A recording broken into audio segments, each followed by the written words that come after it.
салом мухлисон ва шогирдони азиз. мавзӯи имрӯзаи мо сабк аст. сабки иҷроиши дутор аст. калимаи сабк умуман тарзи иҷрои ин ё он устод мебошад. сабкҳо аз ҳамдигар бо ангуштзад ва нолаҳо ҳамон тобишҳои мусиқӣ ки аз ҳамдигар фарқ мекунад. сабки иҷроиш ин яке аз самтҳои асосии мактаби ҳунарии ҳавзаҳо мебошад.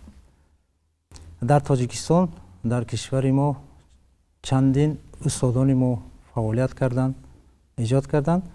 хусусан дар дутор, сабкҳои дутор чӣ ки ба мо маълум аст, устодон яъне устоди чирадаст, устоди ҳунар аз исфараи бостонӣ устод Мирзо Қурбон Солиев ва Муҳаммадҷон Муъминов бо дутор сабкҳои махсуси худашонро дорад. мо дар баробари омӯхтани мусиқи халқи классикӣ ва дар муассисаҳои гуногун нозикҳои дутор бозам аз сабк ҳам бохабар шудем. алон мехоҳам ба шумо бо ин сабкҳо шинос карда бошам. устод Мирзо Қурбон Солиев дар дутор масалан мегирем уфари Мирзо Қурбон оҳанг халқӣ аст. баъд аз иҷрои устод Мирзо Қурбон Солиев мухлисон ба ин оҳанг ҳамчун ном гузоштанд уфари Мирзо Қурбон. яъне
яъне як ҷузъи мусиқӣ ҳамин уфари Мирзо Қурбон буд.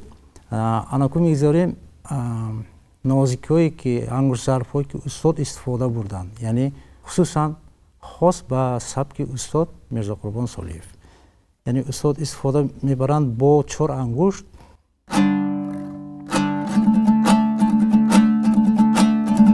яъне чидазар бо 2 ангушт.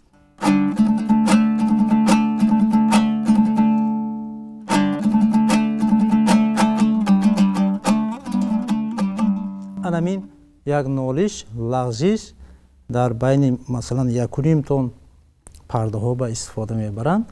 ин хос ба сабки устод Мирзо Қурбон Солиев мебошад.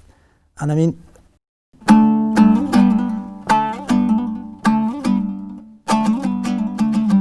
яъне ҳамин лағжиш ногуфта намонад устод дар сози дутор ва дар сози ғижак ҳам хеле устодона кор мекарданд, хеле бо маҳорат бо сабки худашон менавохтанд. ҳатто имрӯз сабки устод хеле ноёб аст. аз вилояти суғд як чанд шогирдони консерватория буданд, аз ино ин сабкро омӯхта истоданд ва омӯхтанд. ҳатто дар берун аз кишвар, дар Ӯзбекистон ҳам хеле хуб эътироф мекунанд, хусусан иҷрои дар сози ғижак. дар дутор устод чанд оҳангҳо навохтанд. ман кӯшиш мекунам дар давоми дарс он нозикиҳое ки устод истифода мебурданд ба шумо гуфта гузарам. давоми оҳанг аст.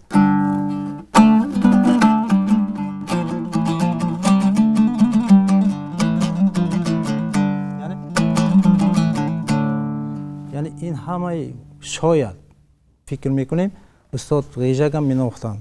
дастаи ғижак хеле кӯтоҳ аст. дар он ҷо навохтани байни 1.5 тон анамин чизо шояд осонтар бошад ё аз ҳамонҷа илҳом гирифтан истифода мебаранд. умуман як хеле бо маҳорат истифода мебурданд. масалан нишон додан мумкин, агар худи оҳангро гирем,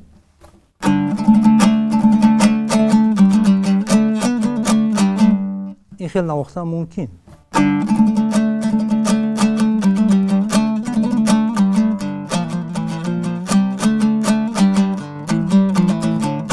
ин хелам навохтан мумкин аст, лекин устокорона яъне кор мекардан бо сабки худашон. яъне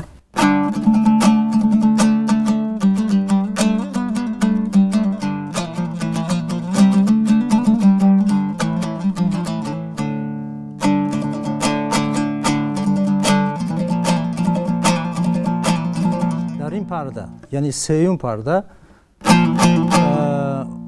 бисёр устодони мо дар сеюм парда бисёртар нола мекарданд. анамин нола хеле ҳама вақт ин нола талаб мекунад, чунки ҳамин парда шояд камтар баландтар аз назар ба дигар пардаҳо баландтар. ҳамон нимтонае ки имрӯз дар бо фортепиано асбобҳоро созҳоро мо ҷур мекунем, аз ин камтар фарқ мекунад. ин нимтони тоза нест. ба хотири ҳаминам дар ин парда устодон бисёртар анамин нола истифода мебурданд. устодам дар ин оҳанг ҳамчун бо ин ангушзарфҳо истифода бурданд.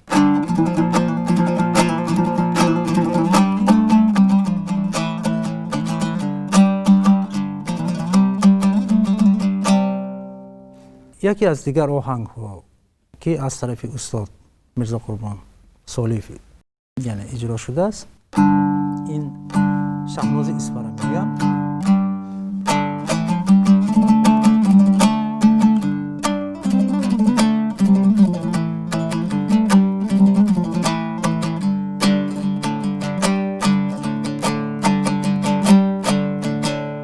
дар ин ҷоя мебинем чӣ хеле ки ин хеле лағжишҳои ширин аст. ҳар ҳунарманде ки ба касбият, ба сатҳи касбият мерасад, аз ин чизҳо истифода мекунанд ва сабк анамин нозикиҳои худашон кати аз дигар сабкҳо, аз дигар мактабҳои ҳунарӣ фарқ мекард ва ангушзарбон бо 4 ангуш бисёртар истифода мебурданд.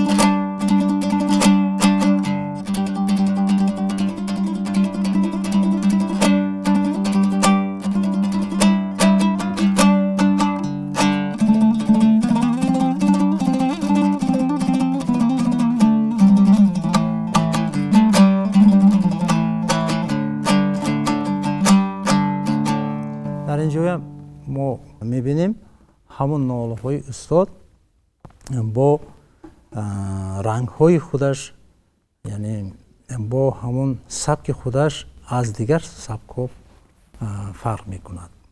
албатта дар давоми дарс ман дигар сабкҳои устодонро кӯшиш мекунам ба шумо нишон дода бошам, бозам равшантар мешавад.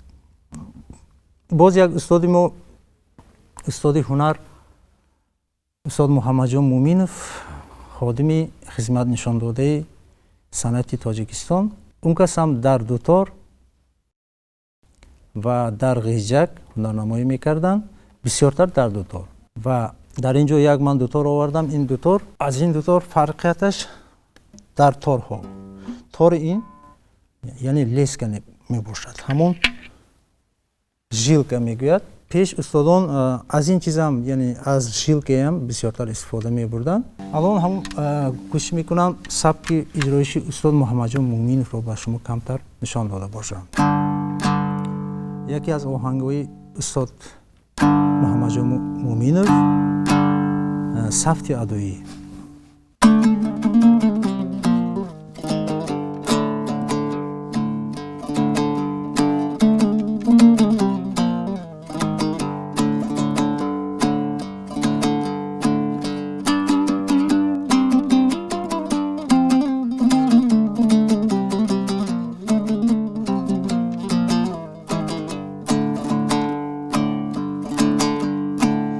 یعنی اهمیت میتیم با انگشتر به استاد محمدجان مومینов.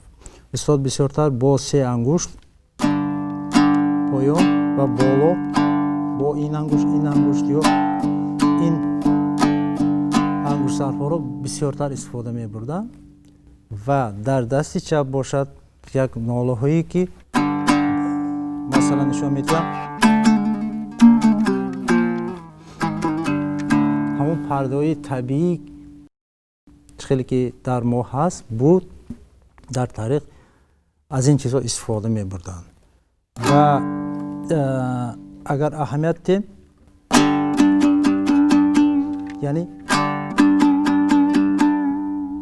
یعنی همون پرده با واسطه انگشتان دست چپ مثل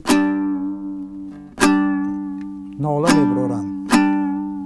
اینا در سنت دوتار نوازی میان میگوین. میان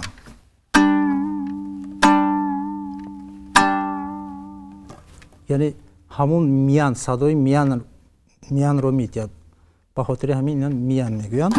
از همین میان ها استفاده میبردن و در دست چپ با همون لغزش های استاده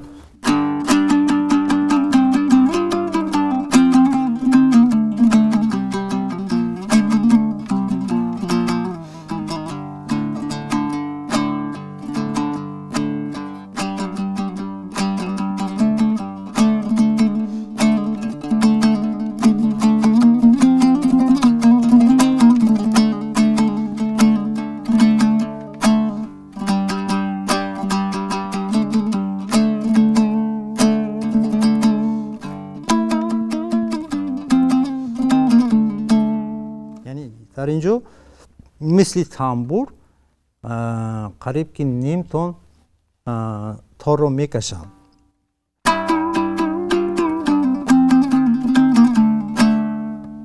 اینم البته این مهارت است، بسیار مهنت طلب میکند، بسیار زحمت طلب میکند برای اینا برآوردن. یعنی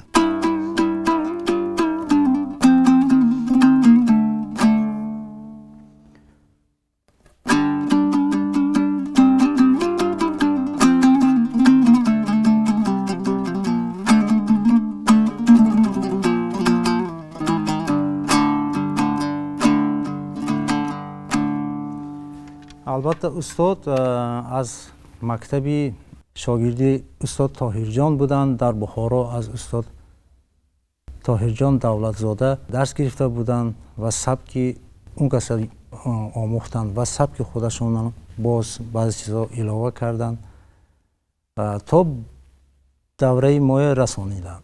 باز یک آهنگ دیگرشون رو میگیریم.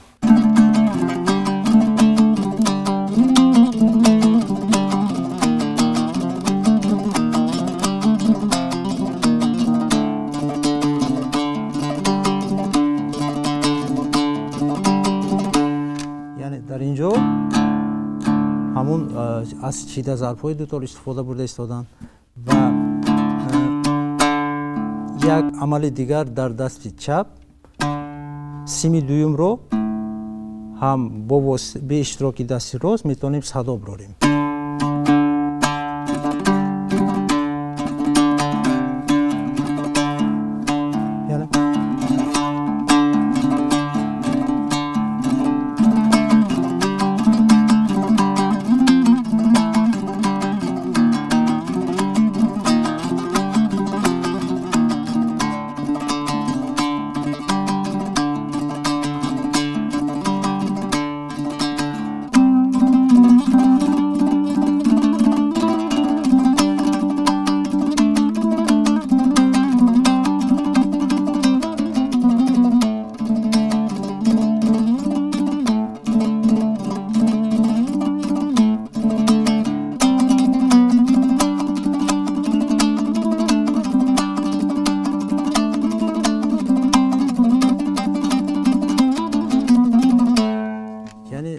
дар дуюм бора ҳамин қисматро такрор мекунанд. Як ангуштарби хеле ҷолиб устод истифода бурданд. Инам хос ба сабки устод муҳаммадҷон мӯминов мебошад. Албатта нозикиҳо дар дигар оҳангҳо, дар дигар иҷрои устод бозам равшантар дида мешавад. Агар шумо аз сабки устод Мирзо Қурбон Солиҳ ва устод Муҳаммадҷон Мӯминов дар байнашон чӣ хел фарқият буд ва чӣ хел нозикиҳо буд, бо чӣ нозикиҳояш фарқ мекунад, каме бошад шумо фаҳмида бошед, ман хеле хурсанд мешудам. Дар санъати дутор намозӣ сабҳои гуногун албатта вуҷуд дорад, хеле зиёд аст. устодони зиёд фаъолият карданд ва сабқҳои худашон машҳур гардиданд ва дар дарсҳои оянда ба ин сабқҳо ба шумо то қадри имкон шинос мекунем. хайр мухлисони азиз, то дарси ояндаи мо.